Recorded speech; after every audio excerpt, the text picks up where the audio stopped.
ये हमारा एक्सरसाइज 1.3 का फर्स्ट क्वेश्चन है।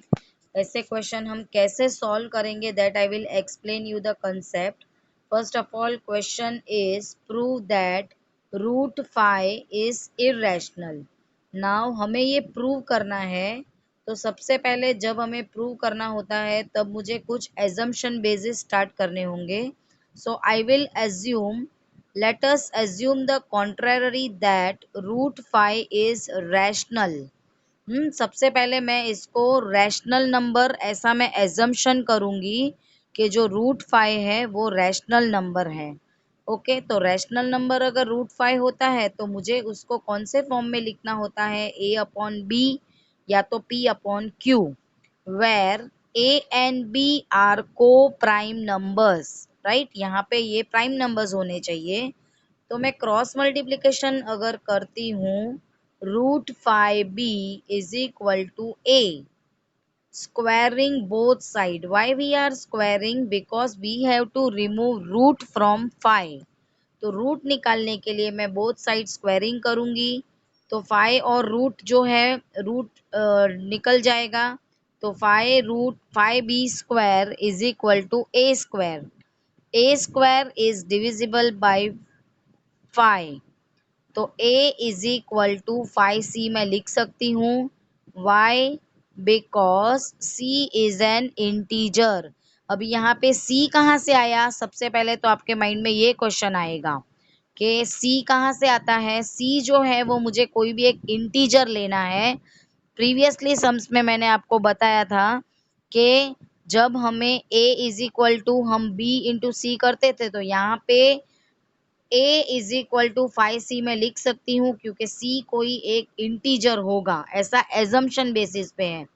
तो a is equal to 5c। तो a की वैल्यू क्या है? 5b square. ऊपर आपको देखो बॉक्स में दिखाई दे रहा है first equation, a is equal to 5c। तो a की वैल्यू मैं नीचे सब्सटीट्यूट करूंगी, 5b square is equal to 5c का स्क्वायर। दोनों साइड पे मैं स्क्वायरिंग करूंगी, 5 और 5 कैंसल हो जाएंगे, 5 का स्क्वायर 25 हो जाएगा। b square is equal to 5c square मिलेगा मुझे। ये क्वेश्चन पूरा एजम्पशन बेस्ड पे आंसर है। अगर एक भी स्टेप आपका मिस हो जाता है तो आपको आंसर नहीं मिलेगा, क्योंकि यहाँ पे आपको वेरिएबल लेने हैं, हम यहाँ पे नंबर नहीं ले सकते हैं। So b square is equal to 5c square. b is also divisible by 5। why? because by 1 and 2, अभी 1 और 2 इक्वेशन आप देखोगे तो a square is divisible by 5, तो b square will be also divisible by 5। why? because in one equation मैंने लिखा है b square is equal to a square। तो जब b is equal to a है तो मैं a और b के कॉमन फैक्टर्स 5 ले सकती हूँ,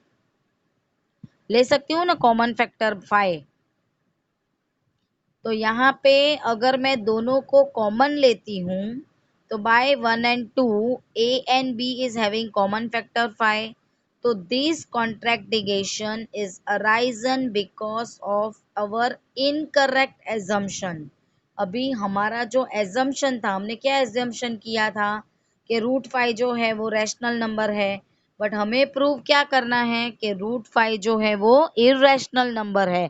इरेशनल नंबर के लिए मैंने रूट 5 को रैशनल नंबर किया था।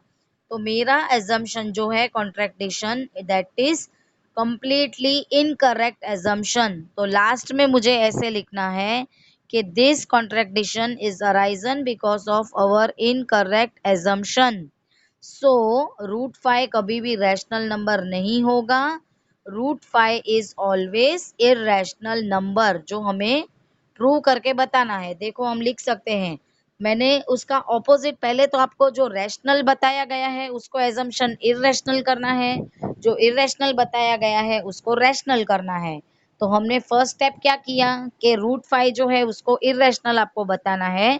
ये पूरा सम कंप्लीट है। If you want you can take screenshot. यहाँ पे आपको बताया गया है कि रूट 5 जो है वो इरेशनल प्रूव करना है। अगेन मैं समझा रही हूँ, रूट 5 को मैं पहले एज्यूम करूंगी रैशनल। तो रैशनल नंबर हम कौन से फॉर्म में लिखते हैं? p अपॉन क्यू या तो a अपॉन बी। आप यहाँ पे P अपॉन Q भी ले सकते हो, जरूरी नहीं है कि आपको A अपॉन B लेना है, बट A अपॉन B ले रहे हो तो आपको लास्ट तक उसको A अपॉन B के फॉर्म में ही लेना है, फिर आप बीच में से P अपॉन Q नहीं ले सकते हैं। तो इसकी जो सब्स्टिट्यूशन मेथड है दैट इज हमें रूट को रिमूव करना होगा। तो मैं क्या करूंगी, स्क्वायरिंग बोथ साइड। स्क्वायरिंग करने से क्या हो जाएगा, ए की वैल्यू मुझे मिल गई 5c, सी कोई एक इंटीजर है। अगेन मैं बी को स्क्वायर करूंगी तो मुझे बी की वैल्यू मिल जाएगी। तो दोनों में आपको कॉमन फैक्टर क्या मिला, देखो a square is equal to 5b square और b square is equal to 5c square. तो ए और बी के कॉमन फैक्टर्स मेरे पास 5 हैं। तो यहाँ पे ये जो कॉन्ट्रैक्टिशन, कॉन्ट्रैक्टिशन मतलब ए की वैल्यू और बी की वैल्यू जो मुझे मिली है वो इनकरेक्ट है। इनकरेक्ट है इसका मतलब क्या हुआ कि रूट 5 जो है वो रैशनल नंबर नहीं है, वो इररेशनल नंबर है। समझ में आया ये फर्स्ट सम? किसी को डाउट है ये फर्स्ट सम में?